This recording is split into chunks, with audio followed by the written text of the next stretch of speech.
So if someone's listening out there, obviously they often, they don't want to get the dick data, and we'll talk about the testing, ring that you developed and how it works in that. But is it someone who says, oh, you know what, I've had 3 erectile dysfunction situations or issues in 2 weeks. What is abnormal? What is healthy? And then what is optimal? Because I think as functional medicine docs and biohackers, we're looking at optimization and what's optimal, not what's just healthy and normal according to the ranges. And then what is abnormal? So someone's listening saying, well, I get it once a month or twice a month, or, just maybe expand on that. Sure. What's normal is for a man to have three plus, normal for a man over the age of 25. Younger men have more, but 25 to 30, it's to have 3+ nocturnal erections per night. Towards the younger ends, the 30s, 40s, it might be by 3+, might be trending towards 4. My age, it's about 3, but it's basically in that 3 to 4 range, and that's normal. You should also be having about 90 to 100 minutes of nocturnal erection time. Because something else that's really interesting, I was ignorant about 3 or 4 years ago, was that every episode of REM sleep, quality sleep, is accompanied by an erection in general. Not always, but most of the time. So you can actually monitor your sleep, quality of sleep, probably using our technology. Yeah. It might well be superior to a Whoop or one of these Yeah. pivotal devices. And there's a large study going on right now at Baylor University in the United States comparing overnight readings of Whoop and our device. And I suspect the end result is not going to be one's better than the other. It's going to be the complementary. Yeah. Um, Yeah, but that's just someone's listening straightforward. and they're not measuring their nocturnal erections. Now they're having sex twice a week, and I want to talk about frequency and what's normal, what's healthy, and what's optimal. But then they're having an erectile disappointment or erectile dysfunction episode every second time they want to have sexual intercourse, or every third time. What is Well, normal? What well, is now, healthy? What is optimal? well, now you can figure it out. When we first came out with our device 2.5 years ago at the Consumer Electronics Show, our database had like 900 erections, of which probably 25 or 30% were mine. Now there are thousands, we have 85,000 erections. We have thousands of 85,000. users. Right. So whether, Steve, someone your age, or someone my age, when you give, when you use our technology, your data is being compared to a lot of men. So we can tell you, are you above average, below average, et cetera.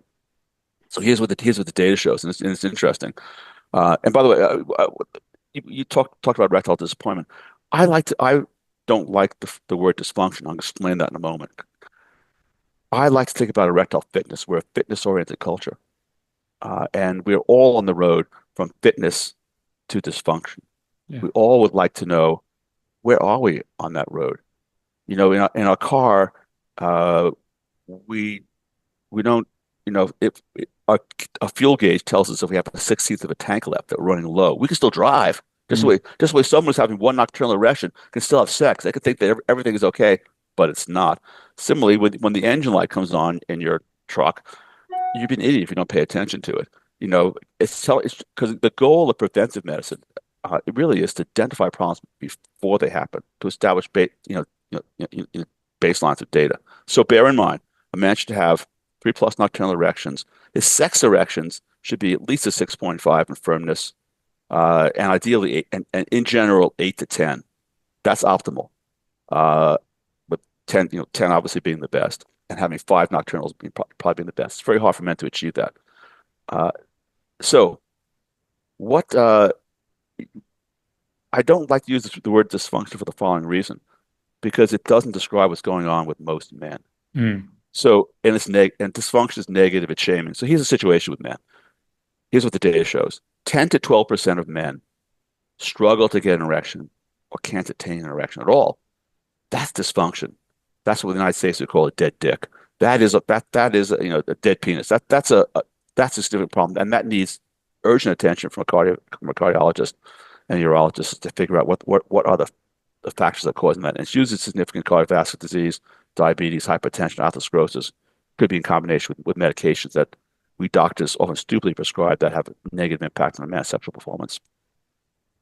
The vast majority of men, though, and this is unexpected, get erections and then lose them, even as they get older. So here's what the data shows.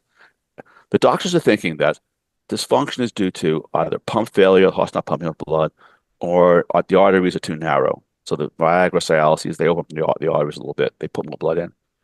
And that's true for about 10 to 12% of men, but it's not true for the vast majority of men. So the doctors projected from that sickest group onto the general population, Mm. and they failed to see what was obviously right in front of them. So the incidence of erectile dysfunction goes up 10% per decade or after age 50. The doctors are expecting, me too, because I'm a doctor, I listen to the doctors, I listen to the experts. The doctors are expecting that the number of nocturnal erections will go down. The firmness of nocturnal erections will go down. The firmness of sex erections will go down. But it's Sure. not happening. If you exclude the men who struggle to can't attain an erection, it remains pretty constant. It's not till the late 60s, early 70s that we start to see a tapering off of firmness and frequency of nocturnal erections and firm sex erections.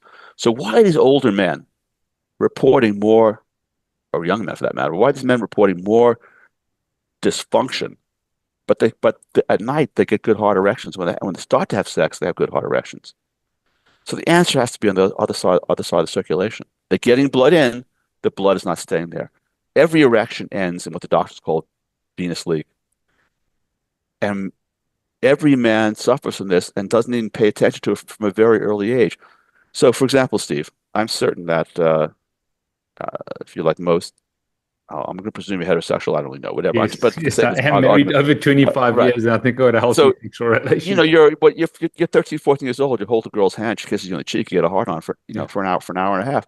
That doesn't happen anymore, and that starts to change for men in their late 20s and on. So the male, this because we're not holding enough. We just don't hold blood in our penis. We might get aroused. I'm married 37 years.